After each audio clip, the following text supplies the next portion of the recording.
Bonjour à tous, je vous donne rendez-vous vendredi 13 octobre prochain pour la deuxième édition des ateliers du trading en compagnie de Bernard Pradeclos, Eric Lefort et Eric Norland qui est l'économiste du CME.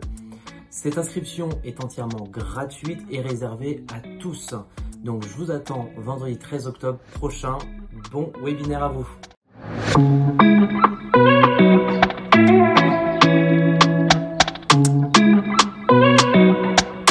Bonjour à toutes et tous. Donc, on va voir aujourd'hui les moments favorables et des anomalies de marché. Alors, pourquoi? Parce que cette conférence, en fait, a pour but de vous apprendre à chercher des anomalies de marché qui vous permettent d'avoir un avantage. En fait, la démarche des traders d'une manière générale, des traders pro en particulier, c'est de rechercher comme ça ces avantages. Et bien sûr, un seul ne suffit pas. Il faudra plusieurs avantages, plusieurs configurations favorables pour monter vraiment des setups gagnants sur le long terme. Donc là, ce qu'on va voir, c'est un exemple de recherche qui, vous verrez, nous permettra de détecter plusieurs anomalies.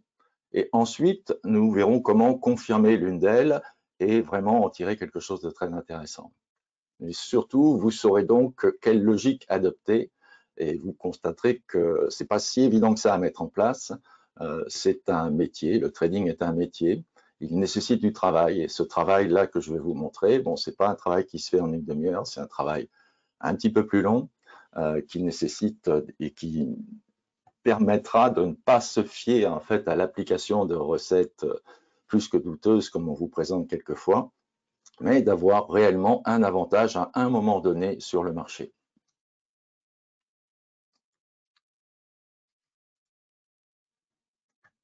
Voilà. Donc ça, c'est ce que je viens de vous dire. Alors, l'avantage, en fait, quand on est en intraday ou même en daily sur le marché, c'est d'avoir un marché qui présente des déplacements de cours importants, c'est-à-dire une volatilité importante. Plus le trader a de chance de prendre un fort, pardon, je suis revenu en arrière, voilà. Donc, plus le trader connaît ces moments favorables, plus il a de chance de prendre un mouvement fort des cours. Alors, pour mesurer la volatilité, puisque c'est ce qu'on cherche, c'est ce on va essayer de rechercher les moments où il y a la plus forte volatilité pour en profiter. L'indicateur le plus utilisé, donc, pour mesurer cette volatilité, c'est l'ATR. Donc, plus on trade pendant une période volatile, plus notre potentiel de gain est grand. Alors, il faut savoir un petit peu de quoi on parle, c'est-à-dire comment se calcule l'ATR. Alors, ça va être calculé chaque jour ou chaque période. On calcule d'abord le true range, qui est le plus grand des écarts entre le plus haut du jour moins le plus bas du jour. Le plus haut du jour et le clôture de la veille. Vous voyez, le plus haut du jour et le plus bas du jour. Le plus haut du jour et la clôture de la veille, ici. Et le plus haut du jour, le plus bas du jour, moins la clôture de la veille. Tout ça en valeur absolue, bien sûr. Donc voilà en quoi consiste en fait, comment se calcule l'ATR. C'est quelque chose de relativement simple. Ensuite, on en fait une moyenne mobile, bon, à 14 périodes d'une manière générale. Ça, c'est, je dirais que c'est le petit bonus, mais ce qu'il faut savoir, c'est comment à peu près c'est calculé.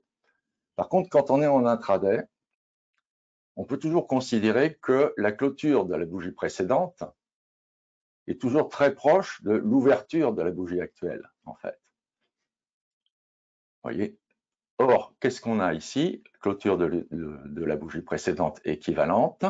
Donc, la distance au haut est équivalente, la distance au bas est équivalente et l'amplitude de cette bougie ne bouge pas non plus. Ça veut dire qu'on peut se passer de toutes les valeurs de la bougie précédente dans le calcul de l'ATR.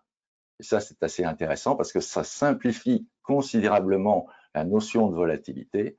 Donc, on peut se passer de toutes ces mesures et ne garder uniquement que la distance entre le plus haut et le plus bas de la bougie actuelle. Donc, la volatilité, même au sens de l'ATR, c'est tout simplement le plus haut de la bougie moins le plus bas de la bougie. Ça représente la volatilité. Maintenant, il peut y avoir des choses encore plus importantes que la volatilité pour avoir de grandes chances de se brancher, oui, effectivement, sur des grands mouvements du marché. Alors, quelle caractéristique est encore plus importante, ou tout au moins aussi importante que la volatilité? Si on regarde ce graphe, on s'aperçoit que la plus grande volatilité, c'est-à-dire plus haut moins plus bas, est sur cette bougie-là. Mais est-ce que c'est la bougie vraiment la plus intéressante à trader? Non, parce qu'il faut une volatilité non seulement importante, mais une volatilité orientée, c'est-à-dire qui parte le plus bas possible ici et qui arrive le plus haut possible, ou comme celle-ci qui est une volatilité orientée dans l'autre sens. Vous voyez, on part d'un plus haut, on a une volatilité importante et on va jusqu'à un plus bas. Donc non seulement la mesure de la volatilité plus haut moins plus bas est intéressante, mais surtout l'orientation de la volatilité. Une forte orientation permet des trades beaucoup plus faciles.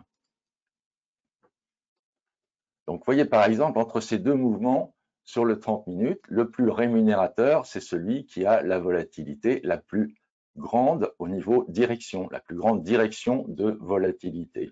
C'est ce qu'on appelle donc la volatilité orientée.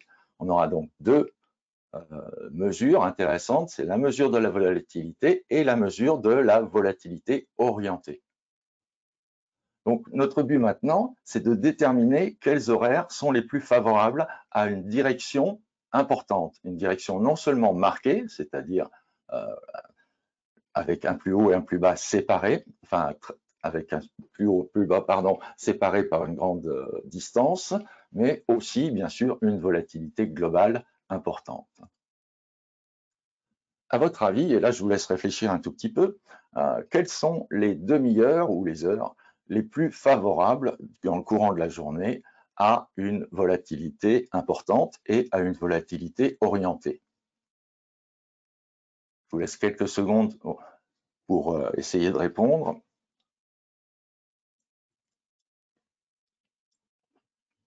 Bernard nous dit de 9h à 9h30. L'ouverture des marchés et les annonces.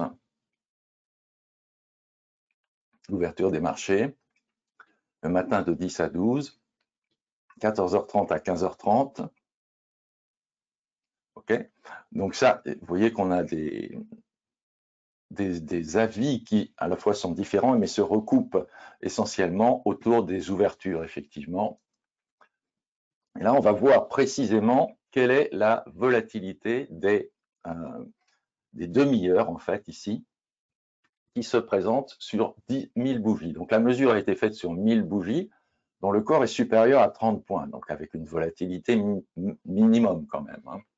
On voit que à 9h, c'est-à-dire de 9h à 9h30, c'est là qu'on a le plus de bougies orientées d'un corps supérieur à 30 points, donc avec une grande volatilité. Donc ensuite, au niveau volatilité, vient 9h30, 10h et 15h30, 16h. Vous voyez que le reste présente une volatilité relativement faible. On a aussi quand même 16h, 16h30 qui a une volatilité importante. Donc déjà, on peut savoir que si on recherche une forte volatilité, on va avoir des préférences effectivement sur l'ouverture du marché, c'est-à-dire en gros de 9h à 10h, et l'ouverture du marché US. Donc ça, ce sont des mesures qui sont faites sur le mini DAX. Hein. Maintenant, on a vu quelle proportion de bougies avait un corps supérieur à 30 points, c'est-à-dire une volatilité qui commence à devenir intéressante pour chaque demi-heure. Maintenant, quelle est la taille réelle des bougies de plus de 30 points pour chaque demi-heure? On va donc essayer de déterminer la taille moyenne.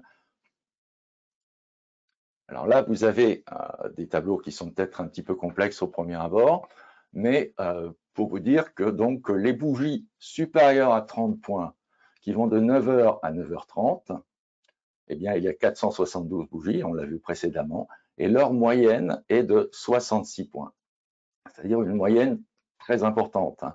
Ça veut dire qu'entre 30 et plus que 66 points, donc pour 9h à 9h30, vous avez beaucoup de bougies quand même. Donc la moyenne des bougies est de 66, ce sont des grandes bougies. Si on regarde de 9h30 à 10h, donc, la moyenne de la taille des bougies est de 54 points. Si on regarde à 15h30, la moyenne est égale à 55 points. Et, surprise quand même un petit peu, de 16h à 16h30, la moyenne de la taille des bougies est de 58 points. Donc on voit qu'on a de plus grandes bougies sur 9h un peu moins grande sur 16 heures, et puis viennent à peu près à égalité 9h30 et 15h30. Donc ceci est bon, je pense, pour tout le monde. Maintenant, on va parler des périodes, toujours pour sélectionner des périodes favorables, de la notion d'excursion adverse, en fait. Qu'est-ce que l'excursion adverse? Vous voyez, vous avez une grande bougie blanche, comme ça, ici. Mais l'excursion adverse, c'est la distance qui a été parcourue dans l'autre sens à partir de l'ouverture. Donc, le sens général de la bougie est haussier, mais il a été parcouru cette distance dans l'autre sens que le sens de la hausse. Et si on regarde cette bougie, la bougie est de moins grande ampleur, de moins grande volatilité, si on peut dire, mais par contre, on voit que son excursion adverse est nulle ou quasiment nulle. Donc, il est quand même beaucoup plus intéressant d'avoir des bougies qui n'ont pas ou peu d'excursion adverse, le moins possible en fait, pour pouvoir les trader. Parce que qu'est-ce que ça veut dire? Ça veut dire que si on prend position dans cette zone, juste après l'ouverture, mettons, on a une direction marquée et on n'a pas ou peu de direction dans l'autre sens. En termes pratiques, si vous achetez ici et que vous mettez un stop, mettons à 10 points, qui est ici, là vous êtes stoppé. Par contre, là, si vous achetez ici et que vous mettez votre stop à 10 points pareil, ben vous n'êtes pas stoppé. C'est ça l'intérêt d'avoir une excursion adverse la plus petite possible. Donc, on a trois critères globalement. Une direction importante est marquée, une taille moyenne des bougies ici qui a été déterminée supérieure à 30 points pour être correcte à trader, et un mouvement directionnel fort par rapport à l'excursion adverse. Donc ces trois critères, avec ces trois critères, on va essayer de rechercher quelles sont les demi-heures ici sur le DAX qui sont les plus intéressantes à traiter. Alors, à votre avis, quelle demi-heure présente les meilleures caractéristiques? On l'a vu un petit peu. Est-ce que c'est 9h, 9h30, 9h30, 10h, 15h30, 16h, 16h, 16h30? On n'a gardé que les horaires de forte volatilité. Donc, quelle est la période qui a un mouvement directionnel fort par rapport à l'excursion adverse? Ça, c'est la question qu'on va se poser. Alors, on voit un petit peu pour les bougies qui vont de 9h à 9h30. Et on voit que nous avons toujours nos 472 bougies avec une moyenne de l'excursion adverse de 17 points. Sachant que pour les bougies orientées, les 472 bougies, la moyenne est meilleure que la moyenne de toutes les bougies de 9h à 9h30. Mais ce qu'il faut retenir donc, c'est qu'on a une excursion adverse de 17 points en moyenne. En ce qui concerne 9h30 à 10h, par contre, regardez l'excursion adverse, elle est en moyenne de 11,4, c'est-à-dire nettement inférieure que 9h à 9h30. Les bougies de 15h30 à 16h maintenant ont une moyenne également d'excursion adverse, donc c'est du rouge, il nous faut le moins possible d'excursion adverse, de 12 points. 12,4 très exactement. Et si on regarde la dernière partie, donc les bougies de 16h à 16h30, notre moyenne d'excursion adverse est la plus faible avec 9h30, 10h. Donc 11,4 points. Ça veut dire que globalement, on peut dire que 12,4, c'est pas si loin. Mais si on regarde l'excursion adverse moyenne en valeur absolue, 9h, 9h30, ça va être entre guillemets le plus mauvais. Sachant quand même que c'est celui qui a la volatilité la plus forte. Et les trois autres horaires ont une excursion adverse qui se tient à peu près. Donc, a priori, sont plus intéressantes que la bougie de 9h à 9h30. Donc ici, je vous ai mis un petit récapitulatif avec ce qu'est l'excursion adverse. Donc, de 16h, 16h30, 11,4 points, 11,4 points pour 9h30, 15h30, 12,4 et 9h, 12,2. Donc, c'est a priori les trois premières qui sont les plus intéressantes. Mais l'excursion adverse, c'est bien de la connaître, c'est-à-dire plus elle est petite, mieux c'est. Maintenant, quelle est la proportion de l'excursion adverse par rapport à ce que donne la bougie, par rapport au corps en fait de la bougie? Parce que c'est bien d'avoir une excursion adverse faible, mais si elle est faible et que le corps de la bougie est faible lui aussi, par rapport à l'excursion adverse, donc ce ne sera pas intéressant. Ce qui va nous intéresser surtout, c'est les bougies, donc les demi-heures, pour lesquelles l'excursion adverse est faible par rapport au mouvement des cours. Voilà, donc ce qui nous intéresse, vous voyez, c'est cette partie-là, comparer l'excursion adverse avec la montée des cours, ici en l'occurrence, puisque c'est une bougie blanche. Et plus ce rapport sera faible, meilleure sera notre possibilité de gain, notre facilité même de gain. Plus il sera fort, pardon. Donc là, on fait la taille de la bougie, oui, tout à fait, entre l'ouverture et la clôture, divisé par l'excursion adverse. Comme ça, plus la taille de la bougie est importante, plus le rapport sera intéressant, et plus l'excursion adverse est petite, plus le rapport sera intéressant. Donc là, on voit que pour les bougies de 9h à 9h30, en fait, la moyenne du rapport entre la taille de la bougie et l'excursion adverse est de 17,7. Qu'est-ce que ça veut dire? Ça veut dire que, en moyenne, le corps fait 17 fois l'excursion adverse. Donc vous voyez qu'il y a une forte disparité en fait entre la taille de l'excursion adverse et la taille de la bougie elle-même, de l'orientation, du mouvement en fait quand on veut travailler. On regarde aussi ce qui se passe à 9h30, on voit que la moyenne est de 16,3, ce qui est pas mal non plus, bien que légèrement plus faible. On regarde également ce qui se passe à 15h30, et là vous voyez une énorme différence. La moyenne est de 12,6, ça veut dire que la bougie a une taille 12 fois plus forte que l'excursion adverse, mais c'est nettement moins bien qu'une moyenne de 17 fois plus forte que l'excursion adverse. Donc en fait, 15h30 est beaucoup moins favorable, comporte plus d'excursions adverses par rapport à la direction que pour la tranche 9h, 9h30. Mais on regarde pour 16h également, et là on s'aperçoit des choses assez extraordinaires. C'est que 16h, en fait, non seulement 16h est 16h, 16h30, c'est une demi-heure très orientée, mais en plus, elle a une excursion adverse très faible par rapport à la taille des bougies, à la taille du mouvement que l'on peut travailler. Donc vous voyez, on a quand même beaucoup avancé, même si ça vous semble peut-être un peu abstrait pour l'instant. Tout ce qu'on peut dire, c'est que le ratio de gain par rapport à l'excursion adverse, eh bien, il est nettement plus grand pour 16h, 16h30 et éventuellement 9h, 9h30, voilà, 9h, 9h30, voilà, que pour les autres. Surtout 15h, 15h30. Et c'est ça qu'il faut retenir, c'est-à-dire qu'entre 15h30, pardon, pas 15h, 15h30, 15h30, 16h. Donc, ce qu'il faut voir, c'est qu'entre 15h30 et 16h, en fait, vous avez de forts mouvements, mais ces mouvements sont beaucoup moins orientés et donnent beaucoup plus, entre guillemets, de faux signaux que sur les autres tranches horaires que l'on étudie actuellement. Plus le ratio est grand, plus la direction en fait est nette et présente le moins possible d'excursions adverses. Donc on récapitule un petit peu. Donc de 9h à 9h30, c'est de loin le plus gros pourcentage de potentiel, le gros potentiel. C'est un très bon ratio gain sur excursion adverse, mais il a une forte excursion adverse en nombre de points. Alors ça a une conséquence directe.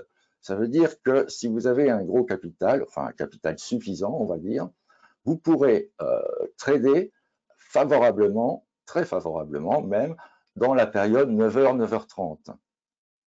Par contre, si vous avez un capital relativement petit, étant donné que l'excursion adverse en points, en nombre de points, est assez forte, bien que la direction soit assez forte, mais l'excursion adverse est relativement forte, donc vous aurez plus d'excursions adverses proportionnellement et vous aurez plus de mal en fait à mettre des stops de façon rapprochée.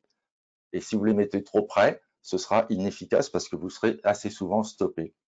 Donc voilà, en fait 9h, 9h30, c'est plutôt réservé aux personnes qui ont un capital capable de supporter une excursion adverse relativement forte. 9h30 à 10h, le principal avantage, c'est la faible excursion adverse en points. Donc, à l'inverse, si vous avez un petit capital, étant donné que l'excursion adverse est relativement faible, il vous sera relativement facile de vous brancher dans la bonne direction, même avec des stops relativement serrés, pour pouvoir trader cette tranche de demi-heure. 15h30 à 16h, par contre, il y a pas mal de désavantages. On a le plus faible ratio gain sur excursion adverse, c'est-à-dire que le gain par rapport à l'excursion adverse est relativement petit. Et on a également le plus faible nombre de bougies supérieur à 30 points, d'un corps supérieur à 30 points. Donc globalement, à moins que vous soyez vraiment habitué et expert dans ce type, dans l'ouverture des marchés US, il faudra éviter cet horaire de 15h30 à 16h. C'est un horaire qui présente beaucoup de risques et un potentiel de gain qui finalement n'est pas si grand que ça. Ensuite, la surprise, en fait, c'est de 16h à 16h30. Parce que là, c'est là qu'on a la plus faible excursion adverse en nombre de points. Le meilleur ratio gain sur excursion adverse, qui est normal puisque l'excursion adverse est petite. Et on a un bon pourcentage de bougies qui sont supérieures à 30 points, c'est-à-dire qui ont une volatilité élevée. C'est-à-dire que, en fait, pour tous, la période 16h, 16h30 est une période extrêmement intéressante pour prendre position avec un faible risque. Est-ce que pour l'instant, tout va bien? Est-ce que vous avez des questions à ce niveau?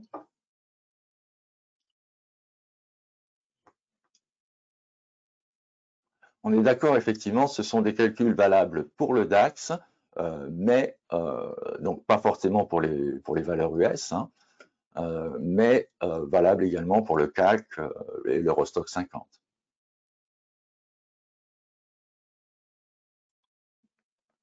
Donc le but ici, c'était de tirer un avantage. Donc on a maintenant un avantage, c'est savoir quels horaires sont les plus orientés, quels horaires sont les plus orientés sans excursion adverse ou sans trop d'excursion adverse, et en fonction de son capital, quels horaires sont tradables avec de plus grandes chances de gain ou avec de mauvaises chances de gain. Donc les horaires à éviter. Maintenant, je me suis posé une question. Je me suis dit, bon, les bougies de 30 points, c'est bien. Maintenant, on ne sait jamais si ça va faire 30 points ou moins finalement.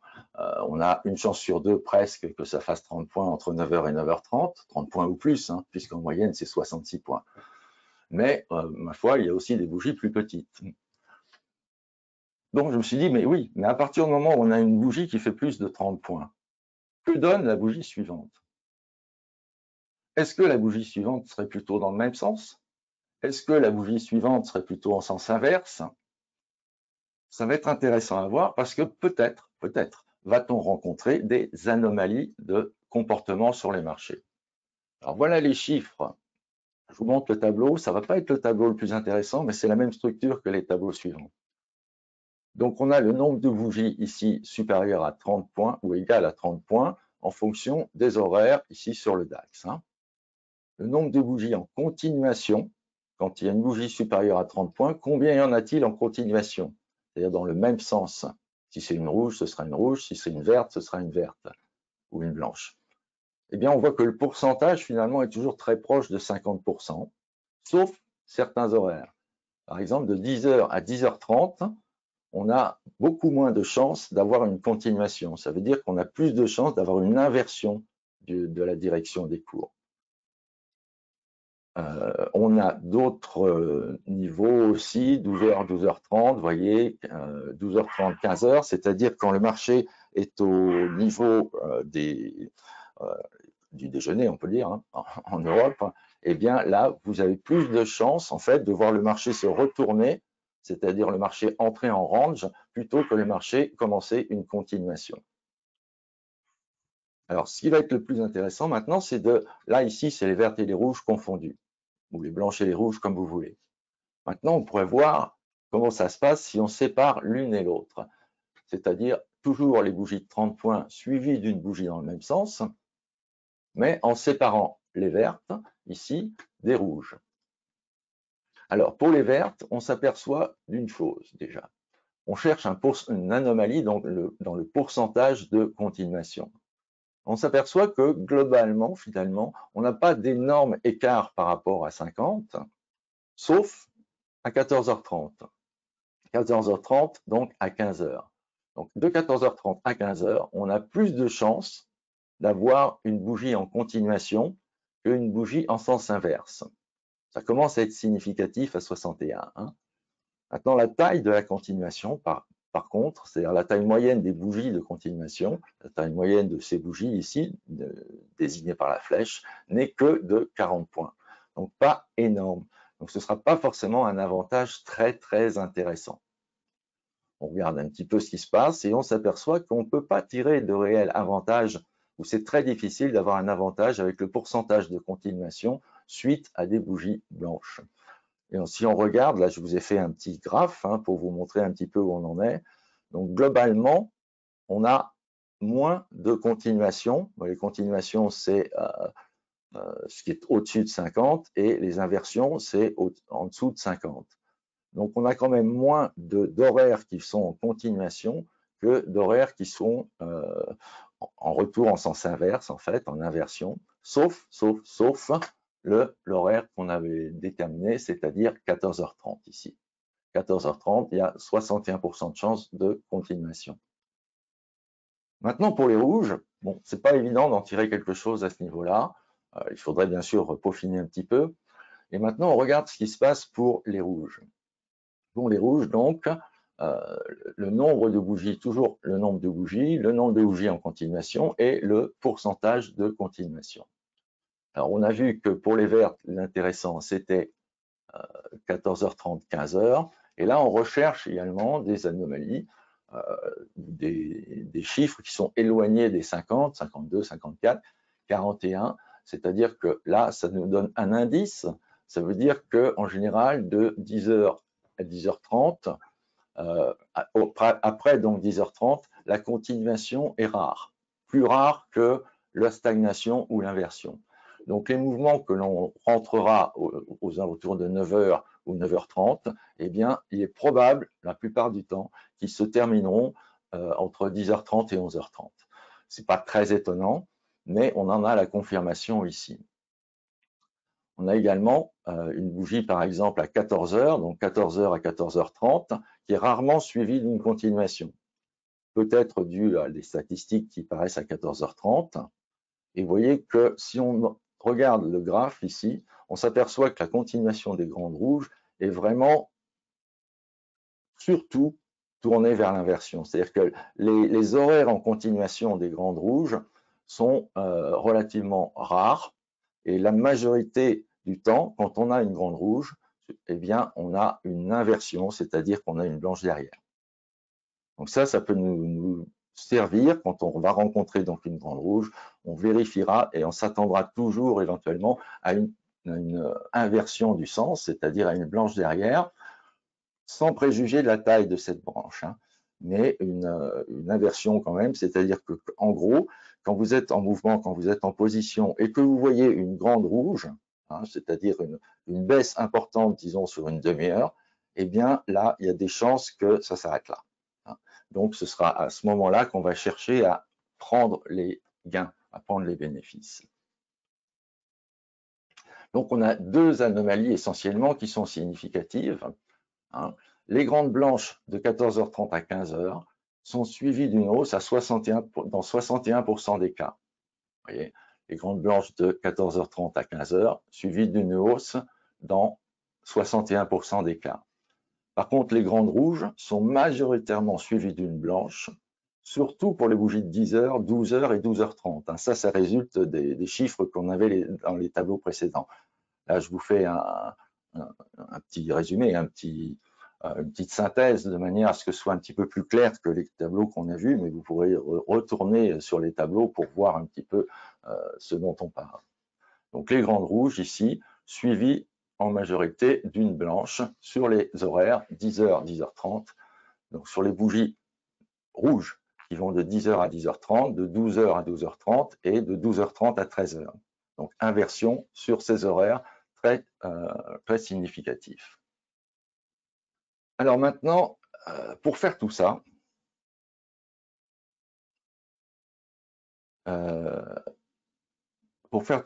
je vous ai mis tous les dossiers, c'est-à-dire les logiciels, les indicateurs qui, sur la nano, vont vous permettre de refaire ces tests ou de les faire sur d'autres supports. Donc, je vous les ai mis, ainsi que tous les programmes dont vous avez besoin, ainsi que les réglages qui sont à effectuer sur cette adresse. Alors, je vous laisse éventuellement le temps de prendre une photo ou de prendre une copie d'écran. Là, vous avez vraiment l'essentiel, même la totalité, de ce qui est nécessaire pour faire ce type de mesure. C'est-à-dire que vous pourrez rééditer avec le logiciel fourni, avec l'indicateur fourni plus exactement. Vous pourrez non seulement rééditer les choses sur les demi-heures, sur les autres indices, ou sur les valeurs, ou sur l'or, enfin tout ce que vous voulez, mais aussi sur l'heure. C'est-à-dire que cet indicateur est utilisable sur le demi-heure et sur l'heure.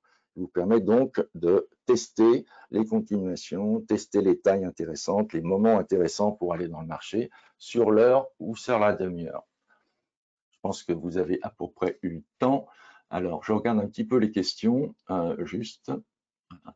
On parle bien des bougies de 30 minutes. Là, l'étude que je vous ai présentée sont sur les bougies de 30 minutes, sachant qu'en intraday, on va travailler à l'intérieur de ces bougies de 30 minutes. Alors, la période historique, c'est tout simple. Je vous ai dit, il y avait 1000 bougies, c'est donc 1000 jours. Vous avez 1000 bougies de 9h à 9h30, 1000 bougies de 9h30 à 10h, etc. Donc, 1000 bougies. Calculer sur quelle unité de temps, on a examiné la demi-heure, ce qui se passe en une demi-heure, en fait.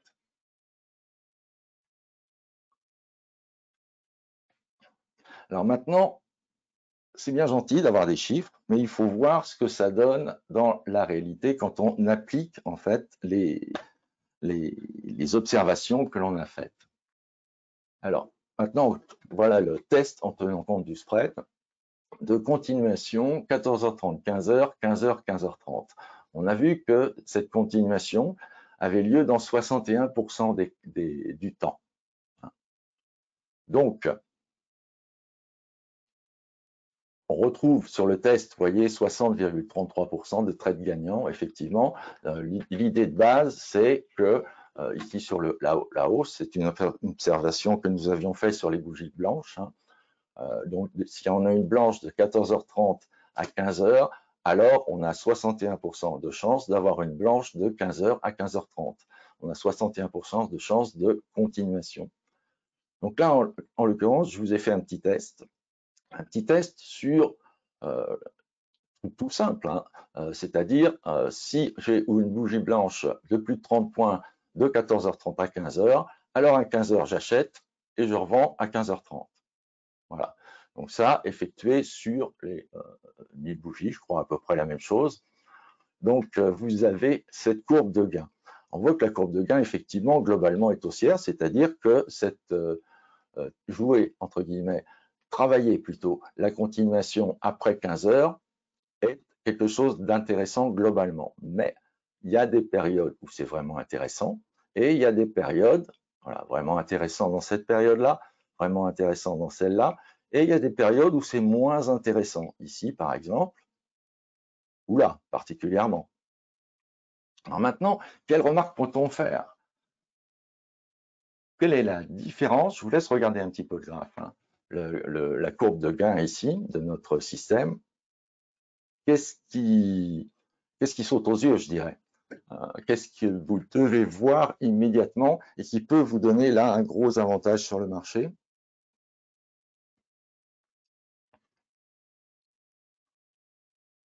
Je vous aide un peu. Regardez où se situent les hausses importantes par rapport à l'évolution des cours. Les hausses moins intéressantes, les hausses de gains, donc les gains moins intéressants. Les gains très intéressants, cette période-là.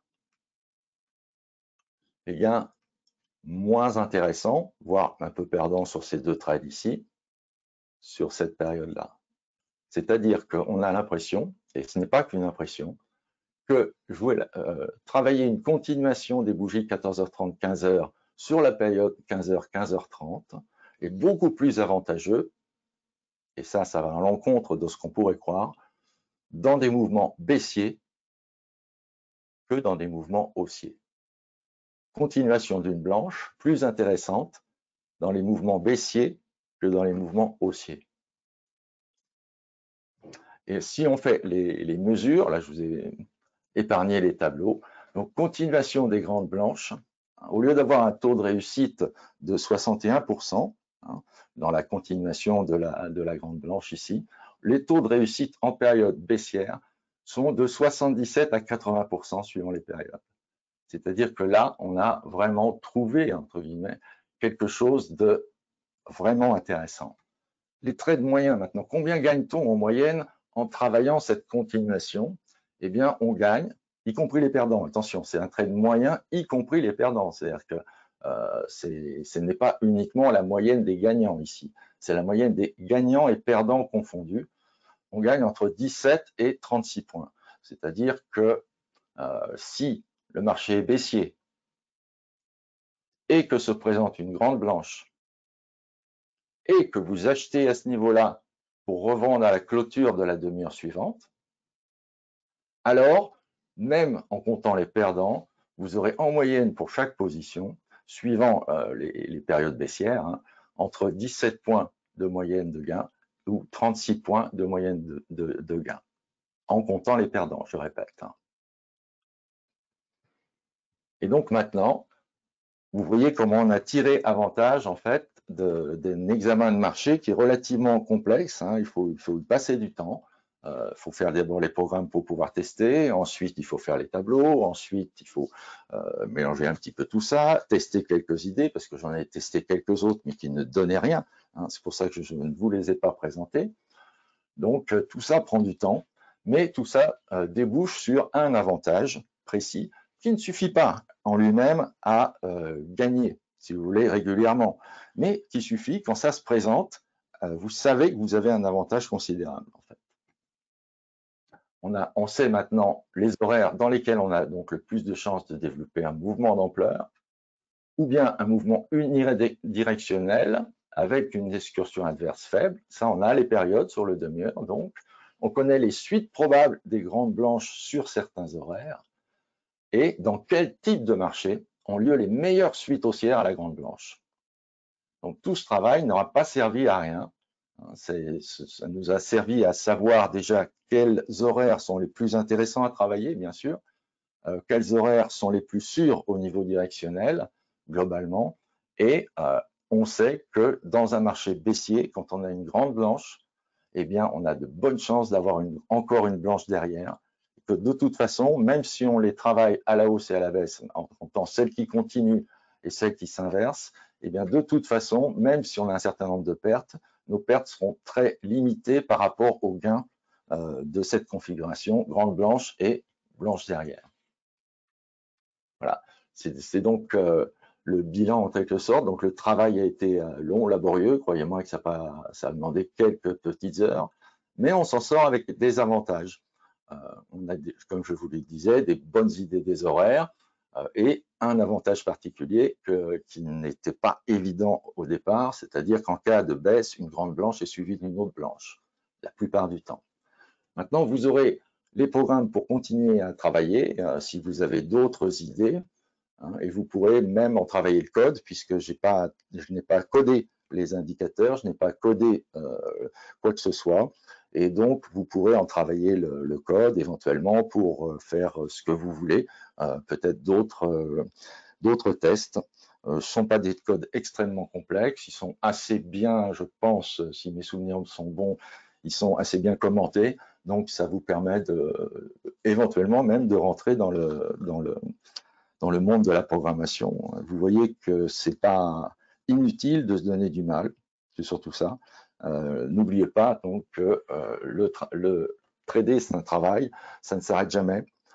On n'est jamais archi sûr d'être bon tout le temps, c'est pas vrai, parce que le marché aussi peut évoluer.